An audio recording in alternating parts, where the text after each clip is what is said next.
Southeast Asia has long been a desirable place for people to come live. You now have some options where you can live in Southeast Asia tax effectively, with countries offering great visa schemes. I'm going to go over some of the visa schemes and how you can live in Southeast Asia tax effectively as a high net worth individual looking to move to the region. So how you may want to play it, or how I would potentially play it, is if you want to live in Southeast Asia and primarily live in Southeast Asia, you've got some great options. You've got some good bases. Obviously, at the high end, really high end, you've got Singapore. I think it's a bit expensive even for those that are worth 20 million. You'd have to be looking towards more worth a net worth of 100 million to really look at places like Singapore. I think you've just got better value in places like KL, Bangkok, that offer kind of 80-90% of the amenities. They're a bit rough around the edges, unlike Singapore, but you're getting kind of 90% of what you want in, say, Bangkok and KL in Central especially, for a third of the price of Singapore, and it's actually more tax effective. So live in, say, maybe have a hub in Bangkok or KL, then you may want to spend part of the time in Indonesia. You can get some residences there, particularly Bali, for example. You can get residence where you can invest into an Indonesian bank around $120,000. An Indonesian rupiah, you can get residency there. So if you want to spend, say, 3 months of the year or 4 months of the year in Indonesia, so you're not a tax resident there, but you just want to spend some time, you like Bali better than, say, for example, Penang or Phuket, that's a good option. Also, you've got the Philippines as well. That has its own retirement visa. I'm not a big fan of the Philippines. I think the people are great. I think there's some great islands in the Philippines, but personally wouldn't want to spend too much of the time there. But if you did, there is options there for retirees. It's very open in terms of that, and you've got the Smile visa as well. So there's enough options out there. If you were looking at obtaining citizenship, you've got Cambodia there as well, where you can get permanent residency if you invest in property, and you can actually get citizenship as well.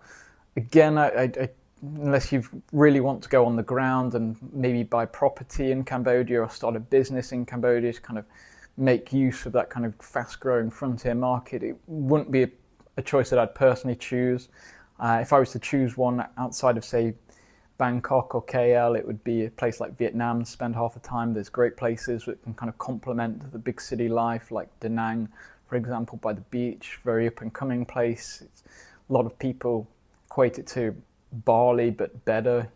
It's got everything there. So I think Vietnam, you may want to get the golden visa. That can lead to PR, and you can dot around the places in Southeast Asia. So I do think it's a great place, a great region where you can maybe get a few residencies and really work it to your advantage. If you did want to kind of stay just in the region, you can work it tax effectively, and also you can get a number of PRs as a kind of backup plan in that as well. So my number one option is Malaysia. Malaysia is a great place to live. You've got good quality lifestyle for what you get, for what you pay for. I've actually helped a number of clients that have moved from places like the UK that are worth kind of 10, 20 million, and they're looking at places, or move to places like Malaysia, because it has an effective tax system where if it's not earned in Malaysia or not, you're only taxed on the income that you bring into Malaysia. So if you've got a high net worth, you can have it in an offshore bank account, say in Indonesia or Singapore if you want it regionally. And you can have interest coming there, and then you're only taxed on the money you bring in to Malaysia. This is subject to maybe change till 2027, but we'll see how that kind of plays out. In terms of visa options in Malaysia, you've got the MH2 visa. Now you do have other options in Malaysia, more regionalized ones that are fairly cheap. But if you're looking to live in popular places like KL, Penang, etc., you would look more primarily towards the MH2 visa. This is where you need to deposit a certain amount of money, Malaysian ringgit and Malaysian bank, and put some into property as well. After that, you can deposit 50% for children's cost or healthcare costs. So it's a great service. I still think it has gone up in recent years, but I've still been a very big advocate of the MH2 visa. I think it's one of the best ones in the region. I also think Malaysia is one of the best places in the region because you just get such good quality for what you get. And I would compare it to places like Dubai. I would say people maybe that aren't as entrepreneurial, don't want that kind of go-getter spirit, that may have matured in business but not looking for a Singapore. I think Malaysia is one of the top options in the world. So that for me always comes in kind of the number one option. So number two is where I currently am and spend a lot of time, and that's Thailand. I think it has a number of visa schemes, going from the digital nomad visa if you just want to kind of test the water here. You've got that's pretty simple to get. You just need 10,000 baht. You've also got the long-term residency programs. I don't think this is a great option because of the amount of money, unless you're looking to really buy a property or want to invest in Thai bonds that aren't yielding much, around $500,000. I don't think it's a great option for long-term residents, especially in the investor one. Maybe with a wealthy citizen or, the retirement visa if you're of retirement age. It's probably a better option. But you also have what is the best for me is the elite visa. Now this is very simple. They've actually cut it in 2025.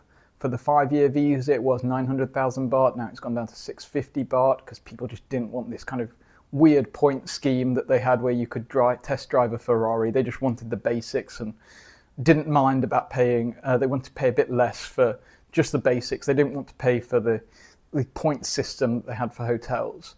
So it's actually gone down from 9,000 to 650,000 baht. I think it's a great option. Thailand again, the tax rules have changed in start of 2024, but again, it's still a tax effective places, and if you've got a Thai partner, there's ways to work around it so you can gift to your Thai partner that can be tax effective up to a certain amount, 20 million baht per relative.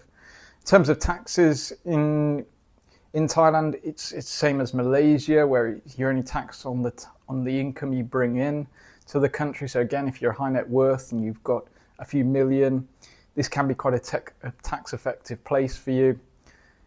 It's a great option if you are, say, want to live here and you're only spending a little amount of your money in Thailand. The pros of Thailand is it's got good infrastructure. I think very much like KL, Bangkok.